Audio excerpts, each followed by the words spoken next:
Hello, myself Pankaj Balchandani and I am giving presentation on architecture and reference model. Introduction. The Internet of Things is a network of physical objects, intelligent devices, vehicles, buildings and sensors, communication protocols and software which collect, exchange, store, analyze and process data. The IoT is based on the strict connectivity between digital and the physical world by the sensor. According to the Gardner report, by 2020, 25 billion devices will be connected to the internet, and these communications will make it easier to use data independently for analysis, pre planning, management, and decision making. In this context, architecture is defined as framework to define the physical components of a network and its functional organization and configuration, its operating principles and procedures, and the data formats used in its operation. IoT architecture comprises a collection of physical objects, sensors, cloud services, developers, actuators, communication layers, users, business layers, and IoT protocols. Architecture. Firstly, we have a three-layer architecture: application layer, network layer, perception layer. The perception layer is a physical layer with environmental information sensors. In the environment, some physical parameters are sensed or other intelligent objects are identified. The network layer connects to other intelligent devices, network devices, and servers. Its functions are also used to transmitting and processing sensor data. The application layer is responsible for providing the user with specific application services. It defines different applications for the IoT, such as smartphones, smart cities, and intelligent health. The three layer architecture defines the main idea of IoT, but it is not sufficient for IoT research because research often focuses on the finer aspects of IoT. Hence, the five layer architecture is defined. Five layer architecture: business layer, application layer, processing layer, transport layer, and perception layer. The transport layer transfers the sensor data from the perception layer to the processing layer, and vice versa via network such as Bluetooth, wireless, 3G, LAN, near field communications, NFC, and RFID. The processing layer is also referred to as the middleware layer. It can store, analyze, and process large quantities of transportation data. Also, it can manage and provide a variety of lower layers of services. It uses many technologies such as databases, cloud computing, and big data processing modules.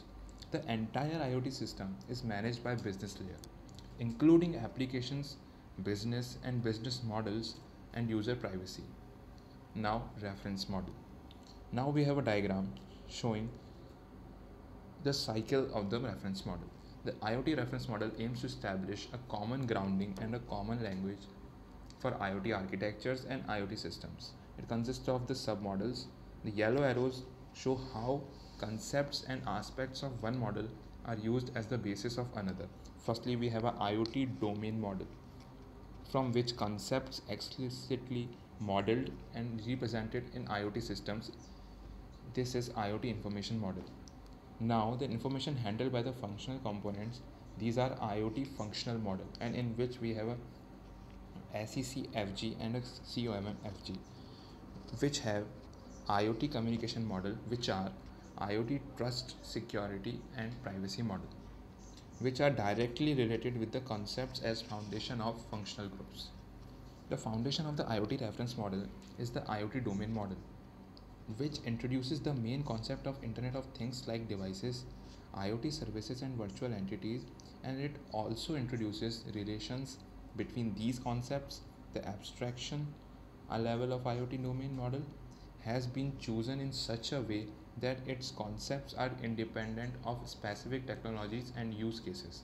The idea is that these concepts are not expected to change much over the next decades or longer.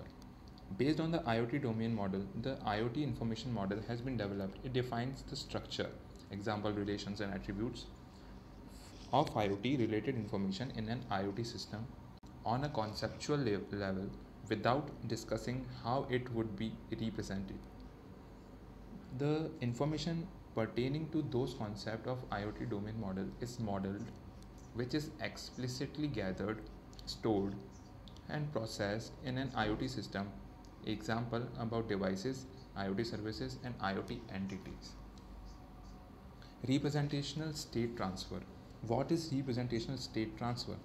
REST, unlike SOAP, is not a web service standard but an architectural style for web applications.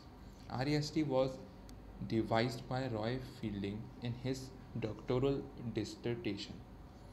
Representation state transfer is intended to evoke an image of how a well designed web application behaves, a network of web pages where the user progresses through an application by selecting links, resulting in the next page and being transferred to the user and rendered for their use.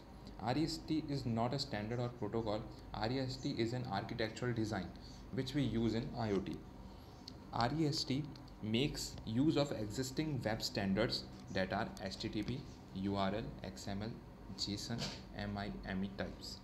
REST is resource oriented. Resources are addressed by URLs and passed from server to the client. To understand the REST principle, look at what happens in a web access of a browser. Firstly, we go to a URL that links us to a server. Now that server links us to other two URLs, those link us to other two servers, and the cycle goes on and the hierarchy moves on.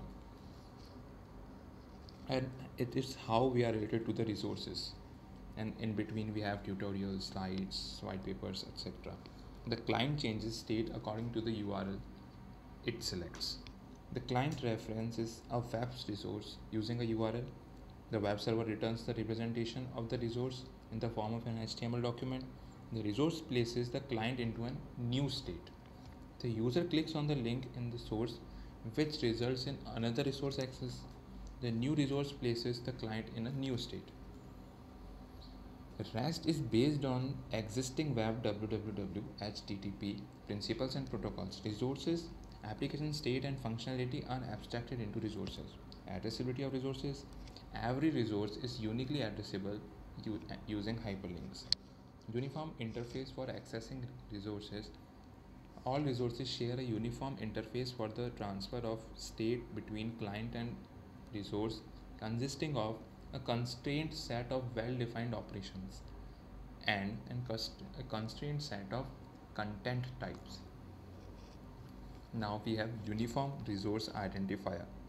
A uniform resource identifier is a string of characters that unambiguously identifies a particular resource to guarantee uniformity. All URIs follow a predefined set of syntax rules, but also maintain extensively through a separately defined hierarchical naming scheme. Example HTTP. Such identification enables interaction with representation of the resources over a network, typically the World Wide Web, using specific protocols. Schemes specifying a concrete syntax and associated protocols define each URI. The most common form of URI is Uniform Resource Locator, that's URL. Frequently referred to uniformly as a web address. More rarely seen in usage is the Uniform Resource Name URN, which was designed to complement URLs by providing mechanism for the identification of resources in particular namespace. Now, challenges in IoT. Firstly, we have a security. Security is an essential pillar for the internet and one that ISOC perceives to be equally essential and the most significant challenge for the IoT. Increasing the number of connected devices increases the opportunity to exploit security vulnerabilities, as do poorly designed devices, which can expose user data to theft by leaving data streams inadequately protected, and in some cases people's health and safety can be put at risk. To deal with these and many other unique challenges, a collaborative approach to security will be needed. a sentiment that APNIC's security specialist Ali Wahid often blogs about. For many users, they will ultimately need to consider the cost versus security trade offs associated with mass scale deployment of IoT devices. Now we have standards. Lack of standards and document best practices have a greater impact than just limiting the potential of IoT devices. As APNIC's Jeff Huston has pointed out previously, absence of standards can enable stupid behavior by IoT devices. Without standard to guide manufacturers, developers sometimes design products that operate in disruptive ways on the internet without much regard of their impact. If poorly designed and configured, such devices can have negative consequences for the networking resources they connect to and the broader internet.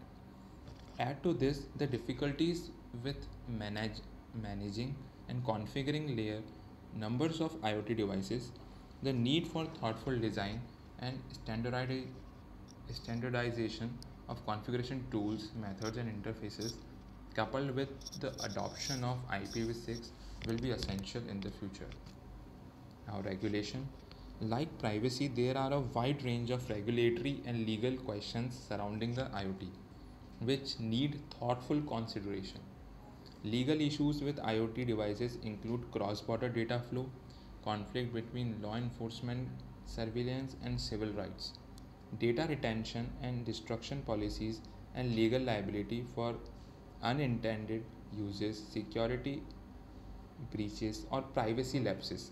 Further, technology is advancing much more rapidly than the associated policy and regulatory environment.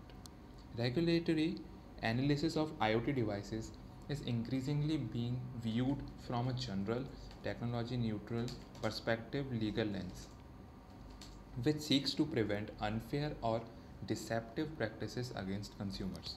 Last but not the least, development. The broad scope of IoT challenges will not be unique to industrialized countries. In fact, the IoT holds significant promise for delivering social and economic benefits to emerging and developing economies. By 2025, McKinsey Global Institute projects that as much as 38% of annual economic impact of the IoT applications will derive from less developed regions. Like current challenges in the area, less developed regions will need to address policy requirements, market readiness, and technical skill requirements to take advantage of the IoT potential. Thank you.